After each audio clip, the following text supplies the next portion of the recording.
സ്വർണ്ണക്കവർച്ചാ കേസിലെ നിലവിലെ അന്വേഷണ പുരോഗതി റിപ്പോർട്ട് പ്രത്യേക സംഘം ഇന്ന് ഹൈക്കോടതിയിൽ ഹാജരാക്കും. അന്വേഷണ കാലാവധി ദീർഘിപ്പിക്കുന്നത് സംബന്ധിച്ച് പ്രത്യേക സംഘം കോടതിയിൽ ചില കാര്യങ്ങൾ ബോധിപ്പിക്കാനും സാധ്യതയുണ്ട്.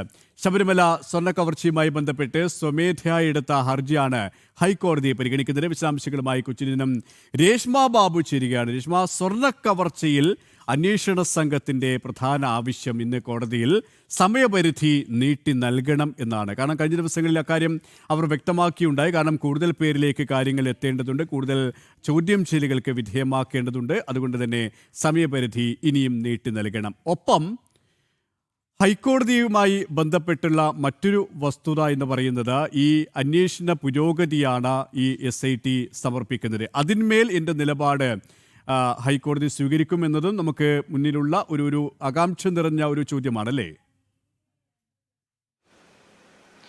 അതെ സുരേഷ്, അതായത് എല്ലാ തവണയും ഈ ശബരിമല സ്വർണ്ണക്കവർച്ചാ കേസുമായി ബന്ധപ്പെട്ടുള്ള സ്വമേധ എടുത്തിട്ടുള്ള ഹർജി പരിഗണിക്കുന്ന സമയത്ത് പ്രത്യേക അന്വേഷണ സംഘത്തലവൻ നേരിട്ട് ഹാജരായിക്കൊണ്ട് തന്നെ അന്വേഷണ പുരോഗതി അത് ഏതുവരെ എത്തി എന്നതടക്കമുള്ള വിശദാംശങ്ങൾ രേഖാമൂലം സീൽഡ് കവറിൽ തന്നെ നൽകാറുണ്ട്. ഇന്നും അത് തന്നെ നൽകും. അതുമാത്രവുമല്ല, ഈ കാലാവധി നീട്ടുന്നത് സംബന്ധിച്ചുള്ള കാര്യങ്ങൾ കൂടി ഇന്ന് പ്രത്യേക അന്വേഷണ സംഘത്തലവൻ നേരിട്ട് തന്നെ ഹൈക്കോടതിയെ ബോധ്യപ്പെടുത്തും. കാരണം കൂടുതൽ ഈ കേസിൽ വിപുലമായിട്ടുള്ള ഒരു അന്വേഷണം അനിവാര്യമാണ്. കൂടുതൽ ഗൂഢാലോചന നടന്നിട്ടുണ്ട്. അതുകൊണ്ട് തന്നെ ഇക്കാര്യത്തിൽ തെളിവ് ശേഖരണത്തിന്റെ ഭാഗമായിട്ടും കൂടുതൽ ആൾക്കാരെ ചോദ്യം ചെയ്യേണ്ടതിന്റെ ഭാഗമായിട്ടും അന്വേഷണത്തിന്റെ കാലാവധി നീട്ടിക്കിട്ടണമെന്നുള്ള ഒരു ആവശ്യമായിരിക്കും അന്വേഷണ സംഘത്തലവന് ഹൈക്കോടതിയിൽ മുന്നോട്ട് വെക്കുക.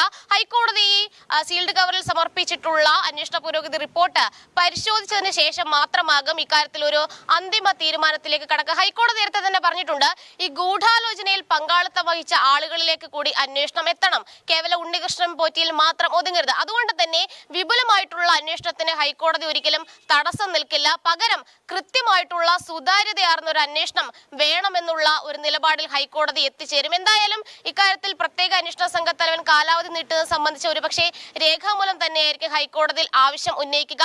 എന്തായാലും ഹൈക്കോടതി കഴിഞ്ഞ തവണ ഈ ഹർജി പരിഗണിച്ച സമയത്ത് നിശ്ചിതമായിട്ടുള്ള ഒരു ഭാഷയിൽ തന്നെയാണ് വിമർശനം ഉന്നയിച്ചിട്ടുള്ളത്. നിലവിലെ അന്വേഷണത്തിലൊന്നും തന്നെ ഹൈക്കോടതിക്ക് അതൃപ്തിയൊന്നുമില്ല. പക്ഷേ ഈ ശബരിമലയിലെ സ്വർണ്ണക്കവർച്ച അത് രാജ്യാന്തര വിഗ്രഹക്കടത്തിന്റെ ഭാഗമാണോ എന്നുള്ളതാണ് ഹൈക്കോടതിക്ക് നേരിട്ട ഒരു സംശയം.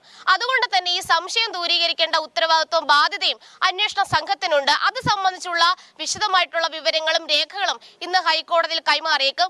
മറ്റൊന്ന്, ഈ ഉണ്ണികൃഷ്ണൻ പോറ്റി സ്വർണം പൂശി കൊണ്ടുവന്ന് സ്ഥാപിച്ചിട്ടുള്ള വാതിൽപ്പാളി അത് യഥാർത്ഥമാണോ എന്ന കാര്യത്തിലും അവ്യക്തതയുണ്ട്. ഇക്കാര്യത്തിലും കൃത്യമായിട്ടുള്ള അന്വേഷണ വിവരങ്ങൾ കൈമാറേണ്ടതുണ്ട്. നേരത്തെ ഹൈക്കോടതിയുടെ നിർദ്ദേശാനുസരണം അല്ലെങ്കിൽ അനുമതി കിട്ടിയത് പ്രകാരം അവിടെ ശാസ്ത്രീയ പരിശോധനയ്ക്ക് വേണ്ടിയിട്ട് സാമ്പിളുകളൊക്കെ തന്നെ ശേഖരിച്ചിരുന്നു.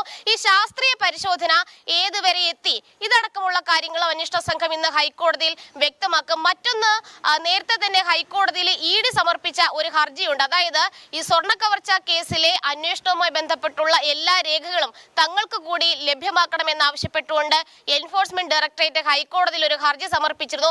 ആ ഹർജിയും ഈ സ്വർണ്ണക്കവർച്ചയുമായി ബന്ധപ്പെട്ട് സ്വമേധ എടുത്ത ഹർജിക്കൊപ്പം തന്നെയാണ് ഹൈക്കോടതി ദേവസ്വം ബെഞ്ച് പരിഗണിക്കുന്നത്. നേരത്തെ റാന്നി കോടതിയാണ് ഈ പറയുന്ന EDയുടെ ആവശ്യം തള്ളിയത്. അതായത് ഈ പ്രഥമ വിവര റിപ്പോർട്ടോ മൊഴികളോ ഒന്നും തന്നെ നൽകാൻ സാധിക്കില്ല എന്നുള്ളതായിരുന്നു റാന്നി കോടതി എടുത്ത നിലപാട്. പക്ഷേ ഇതിൽ സ്വതന്ത്രമായിട്ടുള്ള ഒരു അന്വേഷണം, കള്ളപ്പണ ഇടപാട് നടന്നിട്ടുണ്ട് സ്വർണ്ണക്കവർച്ചയിൽ എന്നുള്ളതാണ്. അത് പ്രാഥമികമായിട്ടുള്ള തെളിവുകളൊക്കെ തന്നെ തങ്ങൾക്ക് ലഭിച്ചിട്ടുണ്ട്. പ്രഥമ ദൃഷ്ടി ഇത് വ്യക്തവുമാണ്. അതുകൊണ്ട് തന്നെ ഇക്കാര്യത്തിൽ അന്വേഷണം നടത്തണമെങ്കിൽ സ്വാഭാവികമായിട്ടും ഈ FIRന്റെ പകർപ്പും മറ്റ് സ്റ്റേറ്റ്മെന്റുകളും മറ്റു മൊഴികളും അനിവാര്യമാണ്. അതുകൊണ്ട് തന്നെ റാന്നി കോടതി ഈ തങ്ങളുടെ ആവശ്യം തള്ളിയ നടപടി അത് റദ്ദാക്കിക്കൊണ്ട് തങ്ങൾക്ക് ആവശ്യമായിട്ടുള്ള എല്ലാ രേഖകളും പ്രത്യേക സംഘത്തിൽ നിന്ന് ലഭ്യമാക്കാനായിട്ടുള്ള ഇടപെടൽ ഹൈക്കോടതി നടത്തണമെന്നുള്ളതാണ് EDയുടെ ആവശ്യം. എന്തായാലും ഇരു ഹർജികളും ഹൈക്കോടതി ദേവസ്വം ബെഞ്ച് ഒരുമിച്ച് തന്നെയാണ് പരിഗണിക്കുന്നത്.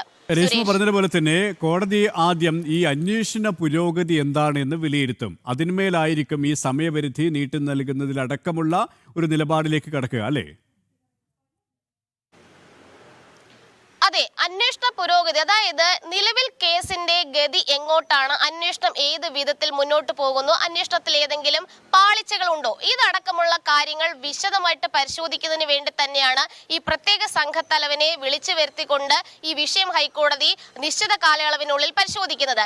എന്തായാലും നേരത്തെ തന്നെ ഹൈക്കോടതി ഇടക്കാല ഉത്തരവിൽ 6 ആഴ്ച സമയമാണ് നൽകിയിട്ടുള്ളത്. പക്ഷെ അതൊന്നും തന്നെ അത് കൃത്യമായിട്ട് വിനിയോഗിക്കാനായിട്ട് പറ്റില്ല. കാരണം കൂടുതൽ ആളുകളിലേക്ക് അന്വേഷണം എത്തുന്ന ഒരു സാഹചര്യത്തിൽ കാലാവധി നീട്ടിക്കിട്ടേ മതിയാകൂ എന്നുള്ളതാണ് അന്വേഷണ സംഘത്തിന്റെ നിലപാട്. അതുകൊണ്ട് തന്നെ നിലവിലെ കേസ് അന്വേഷണത്തിന്റെ ഗതി അടക്കം പരിശോധിച്ച ശേഷമായിരിക്കും ഈ കാലാവധി നീട്ടുന്നത് സംബന്ധിച്ചുള്ള ഒരു തീരുമാനത്തിലേക്ക് ഹൈക്കോടതി കടക്കുക. സ്വാഭാവികമായിട്ടും ഒരു ഇടക്കാല ഉത്തരവിലൂടെ ആയിരിക്കും അത്തരം ഒരു അനുമതി നൽകുക. മറ്റൊന്ന്, പത്മകുമാറിലേക്ക് മാത്രമാണ് അറസ്റ്റ് ഇപ്പോൾ നിലവിൽ പരിമിതപ്പെടുത്തിയിരിക്കുന്നത്. ജയശ്രീയുടെയും ശ്രീകുമാറിന്റെയും മുൻകൂർ ജാമ്യാപേക്ഷകൾ ഹൈക്കോടതി വിധി പറയാൻ മാറ്റിയിരിക്കുകയാണ്. അതിനനുസൃതമായിട്ട് ആയിരിക്കും സംഘത്തിന് ഇക്കാര്യത്തിൽ ഒരു തീരുമാനം എടുക്കാൻ സാധിക്കുക. പക്ഷേ ഈ പത്മകുമാർ നൽകിയ മൊഴിയിൽ കടകംപള്ളി സുരേന്ദ്രന്റെ പേരുണ്ട്. പക്ഷെ അതിലേക്കൊന്നും തന്നെ അന്വേഷണം എത്തിയിട്ടുമില്ല. ഇതടക്കമുള്ള കാര്യങ്ങളും ഒരുപക്ഷെ ഇന്ന് ഹൈക്കോടതി പരിഗണിച്ചേക്കും. എന്തായാലും നിലവിൽ സമർപ്പിക്കുന്ന പ്രത്യേക സംഘം സമർപ്പിക്കുന്ന ഈ അന്വേഷണ പുരോഗതി റിപ്പോർട്ട് അത് പരിശോധിച്ച് വിശദമായിട്ട് അത് വിലയിരുത്തിയ ശേഷമായിരിക്കും കാലാവധി നീട്ടുന്ന കാര്യത്തിലാണെങ്കിലും അന്വേഷണത്തിന്റെ ഇനിയുള്ള ഗതി ഏത് വിധത്തിലാകണമെന്ന കാര്യത്തിലും ഹൈക്കോടതി ദേവസ്വം ബെഞ്ച് ഒരു അഭിപ്രായത്തിലേക്ക് കടക്കുക. സുരേഷ്.